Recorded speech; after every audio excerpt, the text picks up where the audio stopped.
As you were dealing with the crisis as it went on, did you think or act on the basis that this was a film protest gone out of control?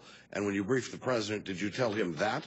Or did you tell him, which Admiral Mullen suggests you knew by then, that this was a well-planned and executed terrorist attack? Which was the president told? Well, first of all, I said the very next morning that it was an attack by heavily armed militants. The president said that morning it was an act of terror.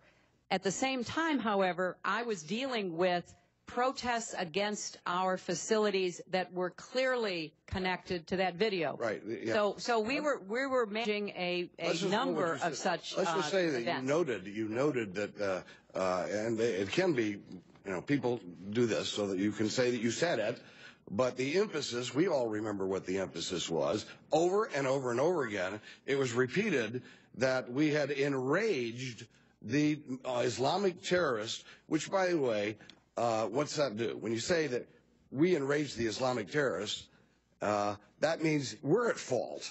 They're not at fault. And then to look and see that the only people that I know who are in jail right now is the filmmaker. Isn't this a little disconcerting? Well, first, Congressman, I want to be clear that, of course, it was a terrorist attack. The very next day, I called it an attack by heavily armed militants on our compound. I think there is still, however, questions about exactly what caused it, who the attackers were.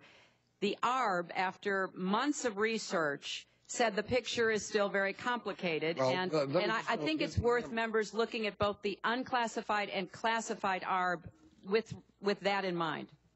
Thank you. Mr. Meeks.